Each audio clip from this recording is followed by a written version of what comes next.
How do you get your mind off of the soul-crushing loneliness away from a fair partner? Console me. I try to always remain positive about my situation and roll with the punches of this lifestyle, and I certainly don't want to add undue negativity to this sub, especially in these dark times. But for some reason this one really hurts. A fair partner and I had to cancel our meet for this week twice because of things happening outside either of our control. We haven't seen each other in a while, and now we don't know when we will get to. He's not been free to chat much today, also not his fault, so that makes it sting a little more.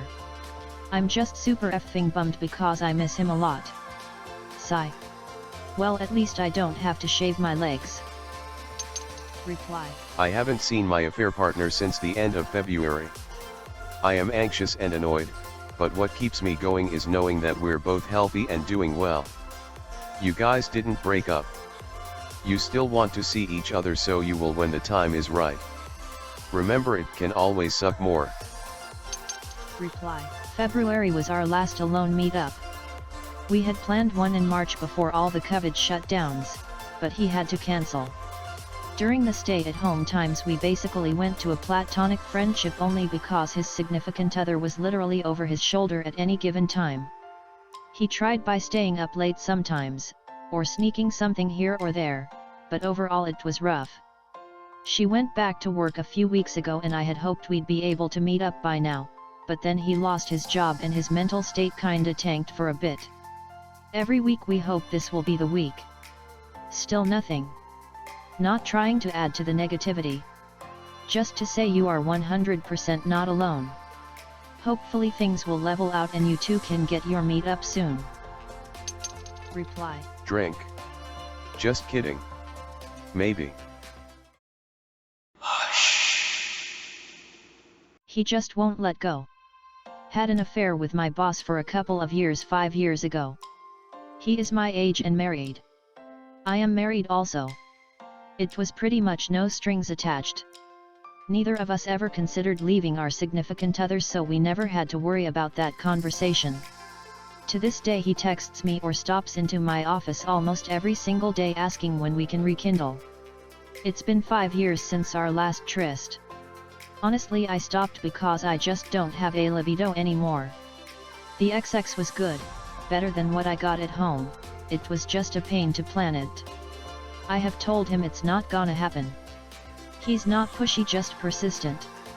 It's not the way I look because I am obese and in my 40s. It's not my personality because I don't have one.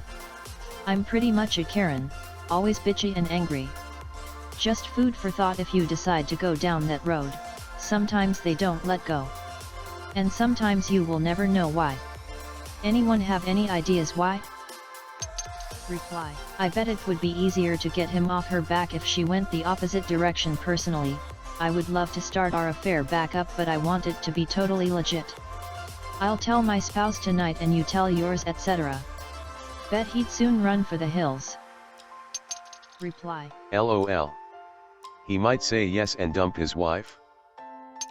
Reply. Imagine. That would be my luck. Is my picker broken? Fellow adulterers, what do you look for in an ad and early exchanges with someone here? I'm a woman and have been looking for a bit and seem to run into the same situation where everything seems great, and then it's like things flip on a dime.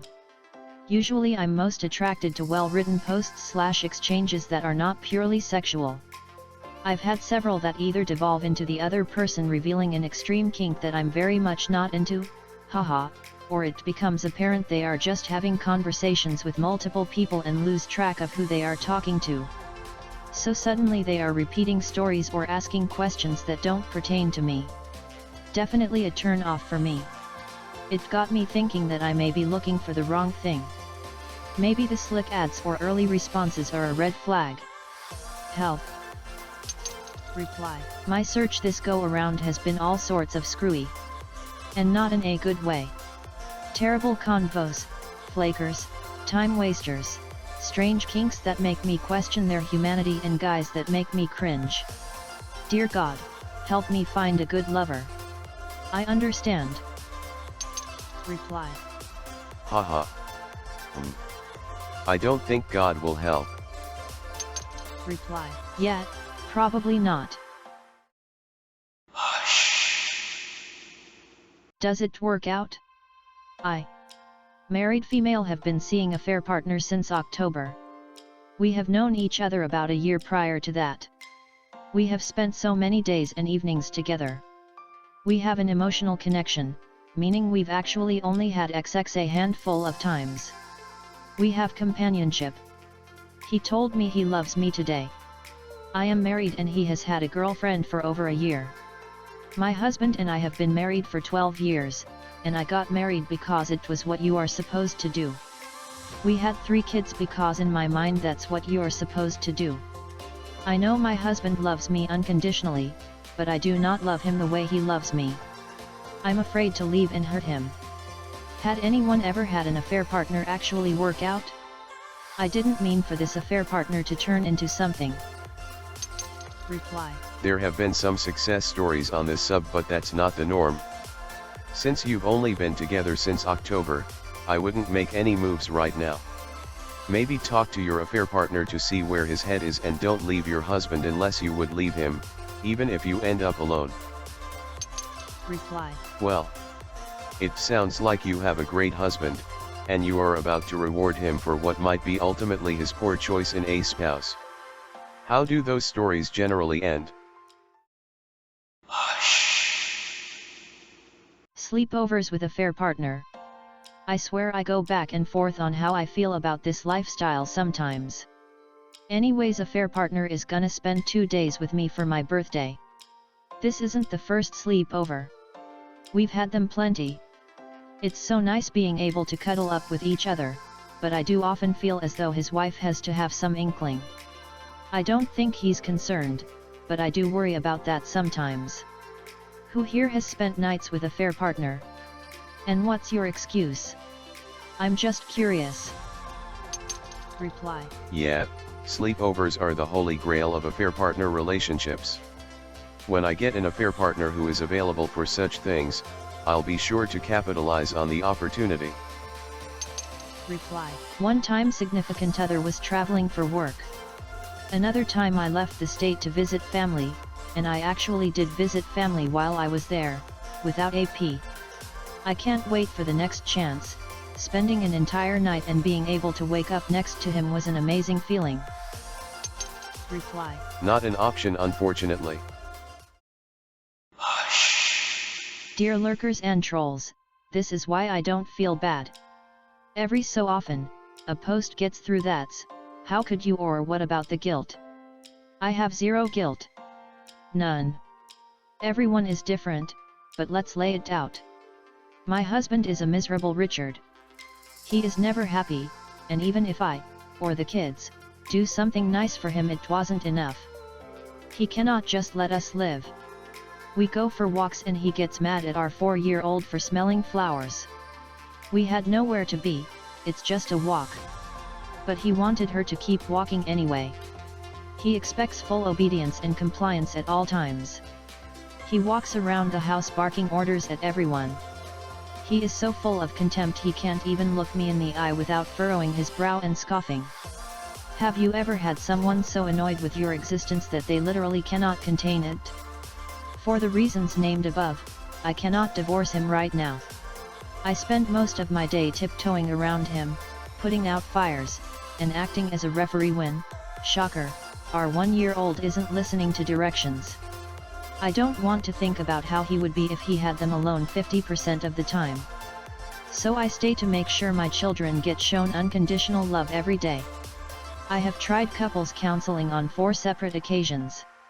He found a reason to bail or just flat out stood me up every time.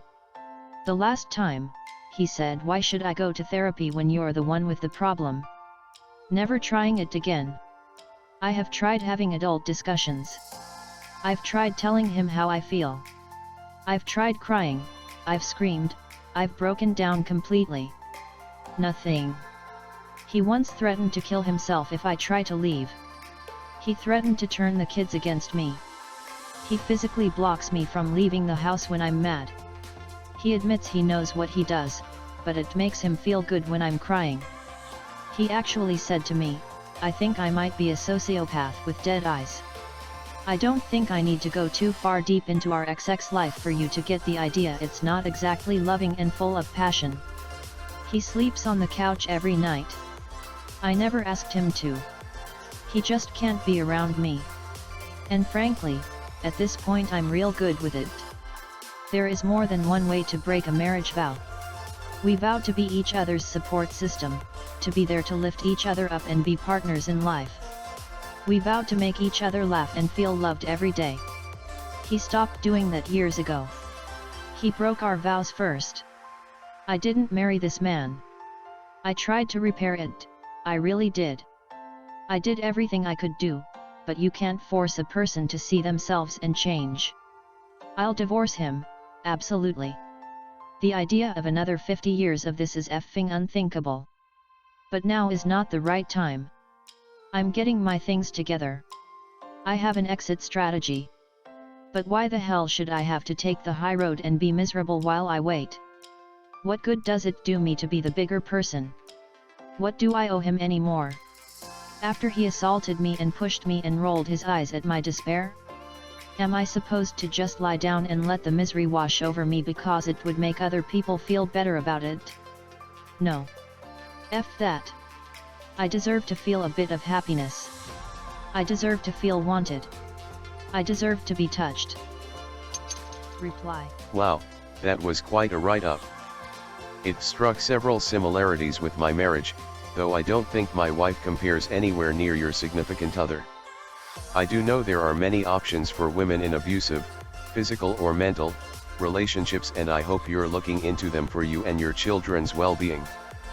No one deserves to live in fear or misery. I hope it all works out. Reply. The haters live in a narrow world of their own moral delusions. Someone in our adultery hate just wasted 30 minutes of their time working themselves up into a frenzy over a post I made a few days ago. Imagine getting all hot and bothered over an internet stranger's life. Know that peace is coming. Leaving smartly requires time. You do not owe anyone misery in exchange for your own happiness. Reply. Has it always been so awful? How long have you been married? Your children are so young, I'd say staying in that kind of controlling environment will only do them damage. You really should think seriously about leaving him. Have you a family member you can talk to? An affair partner is a great out for you and no doubt helps fulfill you in every way your horrible significant other doesn't. But your babies can't get away from it. You could be so much happier. Why stay? Reply. I am very sorry to hear about your situation. I feel like I was like your husband with my wife. I've done much introspection and since learned that I was wrong. Now I totally respect her and feel really sorry for my behavior. Reply. Based on your description of his behavior, my guess is that he is having an affair. It is very common for a man who is having an affair to feel distant from his significant other and family, even to the point of sleeping away.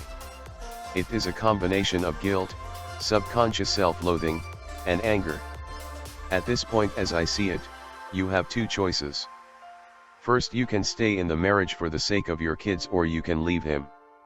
Either way, I suggest you try to find evidence to see if he is having an affair.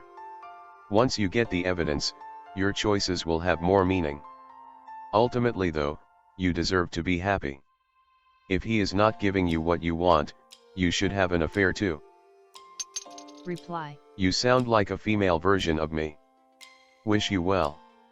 Hit me up if you are in Jersey, NYC area. Please like and subscribe.